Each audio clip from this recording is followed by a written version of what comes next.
जय श्री राम। तो आज बात करते हैं हम कि किस प्रकार के मुसलमानों से या किस प्रकार के दूसरे धर्मों वालों को, हिंदुओं को, या यूँ कह लें कि कट्टर हिंदुओं को सबसे ज़्यादा दिक्कत होती है और किन लोगों को देख करके उनके अंदर जलन होती है या इनफैक्ट हमारे अंदर जलन होती है। तो एक सामान्य धर्म वाला जो अपने धर्म को मानता है, अपनी पूजा पद्धति को करता है, अपने कारोबार को करता है, काम करता है, घर परिवार चलाता है, उसको अपनी तरक्की अपने घर परिवार से मतलब होता है, उस इंसान से एक हिंदू को कभी भी कोई समस्या नहीं है।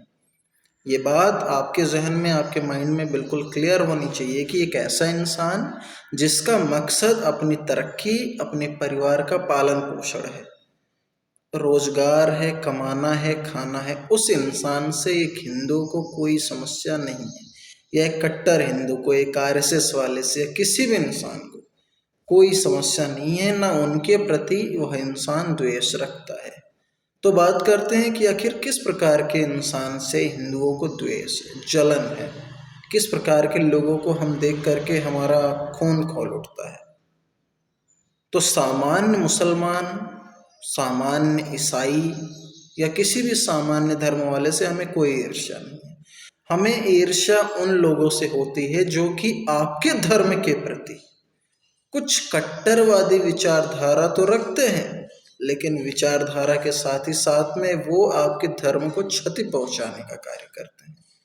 वो टारगेटेड काम करते हैं, वो ऐसे काम करते हैं जो शायद आपके राज्य, जो शायद आपके देश के हित में ना हो, और क्योंकि वो चीज़ें उनके धर्म में लिखी हुई हैं इसीलिए वो उसको फॉलो करते हैं। एक उदाहरण के तौर पे मैं बताता हूँ, एक शब्द है गजवाए हिंद, शायद सभी ने सुना होगा। एक आम मुसलमान, एक आम हिंदू, सभी को पता है गजवाए हिंद। अब गजवाए हिंद का मतलब क्या है? गजवाए हिंद का मतलब होता है कि एक दिन हिंद पर, हिंदुस्तान पर इस्लामिक शासन होगा, वहाँ पर शरिया कानून होगा, और यहाँ का जो शासक होगा वह मुसलमान होगा। इस्लामी प्रक्रिया से ही सभी धर्म में चलेंगे। आपको अगर कोई दूसरा धर्म फॉलो करना, पहली चीज़ तो फॉलो नहीं करने देंगे, आपको कन्वर्ट कर देंगे, अपने धर्म में बदल लेंगे। फिर भी अगर आप चलाना चाह रहे हैं तो जैसे पहले अकबर के समय में या दूसरे मुगल शासकों के समय में होता था जजिया कर, शायद सुना होगा लोगों ने। तो जजिया कर्म का मतलब क्या है कि अगर आप इस्लाम के अलावा किसी दूसरे धर्म को मानते हैं और आप किसी तीर्थ स्थल पे जाना चाहते हैं, जैसे हमारे यहाँ पे चारों धाम होते हैं, काशीनाथ या अदर जो भी हैं, वहाँ आप जाना चाहते हैं तो उसके लिए आपको कर देना पड़ेगा।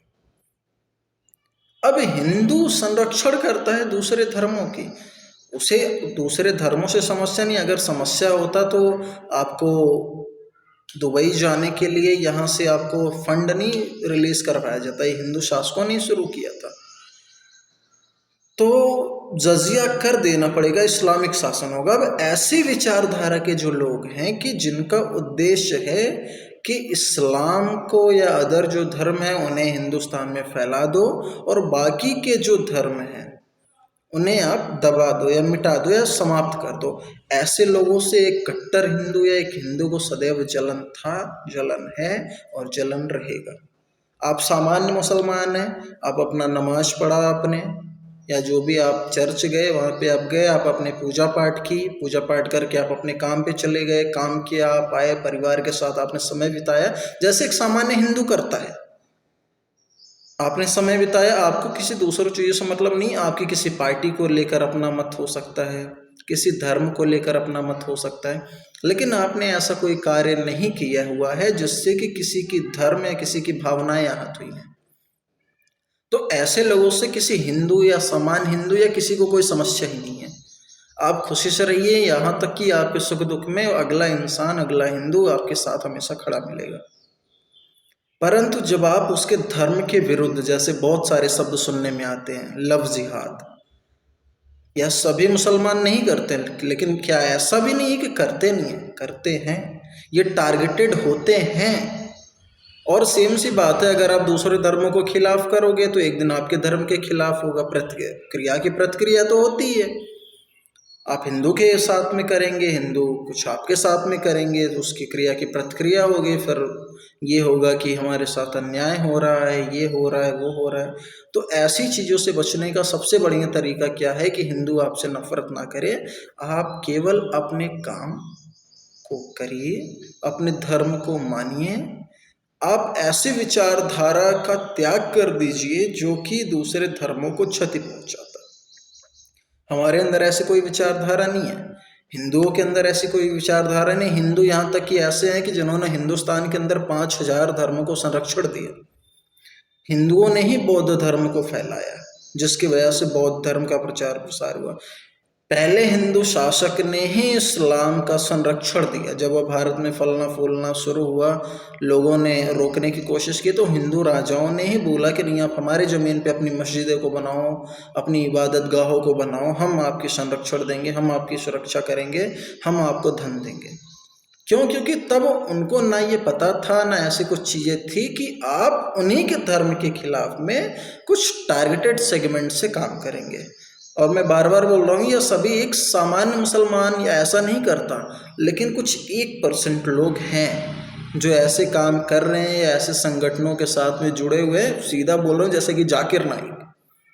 अब वह टारगेटेड क्राइम्स करवाता है, वह कन्वर्जन टारगेटेड बेस पे करवाता है, धर्म परिवर्तन टारगेट करके स्पेसिफिक करवाता है, ब्रेन वॉश करके करवाता है। एग्जैक्टली तो ऐसे मुसलमान से एक हिंदू कैसे खुश रह सकता है या उससे कैसे सहमति व्यक्त कर सकता है? उसी की जगह पर आप मुसलमान अब्दुल कलाम जी भी थे, आप अब्दुल कलाम जी को फॉलो करिए, कोई समस्या नहीं है, वो एक अच्छे मुसलमान हैं। ऐसे बहुत सारे एग्जाम्पल है, जो फ्रीडम फाइटर्स मुस्लिम्स थे, जो साइंटिस्ट मुस्लिम हैं, आप उनको फॉलो करिए, उनसे कोई समस्या नहीं है। एक सामान्य मुसलमान से कभी हिंदू को समस्या नहीं होती। लेकिन जब आप टारगेटेड किसी रिलीजन को टारगेट करेंगे, उन पर आप अटैक करेंगे, जहाँ पर उनकी जनसंख्या कम हो गई है वहाँ पर आप उन्हें परेशान करेंगे, ऐसी खबरें आएंगी कि आपने उनकी बोला कि आप अपनी बहन बेटियों को छोड़कर चले जाओ, उदाहरण के लिए कश्मीर, तो उस समय पे ऐसे हिंदू कभी भी आपसे खुश नहीं रहेंगे, ना ही वो आपका साथ देंगे। पहली चीज है। तो सामान्य रूप से मैं बार बार यही बोल रहा हूँ कि एक सामान्य मुसलमान से हिंदू कभी नफरत नहीं करता। जो कट्टरवादी हैं वो भी इस प्रकार के कि दूसरे धर्म का नाश करके ही आपका धर्म फल फूल सकता है, ऐसे लोगों से ही एक हिंदू समाज को नफरत है। इसीलिए केवल अपना कर्म करिए, ये जो विचारधारा है ये केवल आपका नाश करेगी, इससे आपका कोई हला भला नहीं होने वाला है। और समय के साथ बदलाव लाना चाहिए। हमारे धर्मों में भी पहले कुछ कुप्रथाएं थी, हमारे भी कुछ लोग थे जो मनुस्मृति के आधार पर चला करते थे, लेकिन समय बदला और समय के बदलाव के साथ साथ उन्होंने मनुस्मृति की अच्छी चीज़ों को लिया और बुरी चीज़ों का त्याग कर दिया। उन्होंने धीरे उनको समझाया गया कि सती प्रथा नहीं सही है, भेदभाव बहुत नहीं सही है, तो धीरे धीरे उन्होंने उस चीज़ का त्याग कर दिया। परंतु आपके धर्मों में भी कुछ ऐसी बातें लिखी हुई है जो कि एक इंसानियत के तौर पे नहीं सही है, तो आपको चाहिए कि आप उन चीज़ों का त्याग कर दें। अगर आप त्याग कर रहे हैं उन चीज़ों का, या आप खुद उसके बारे में सोच रहे हैं, आप आंखें बंद करके उन चीज़ों को नहीं मान रहे हैं, बल्कि लॉजिकल बेस पे सोच रहे हैं, कि इंसानियत के नाते सोच रहे हैं, तो आपका स्वागत है, आपके साथ हम सब मिल कर के खड़े हैं। तो इसी के साथ इस वीडियो को समाप्त करते हैं, मिलेंगे इसके पार्ट 3 में, तब तक के लिए जय श्री राम।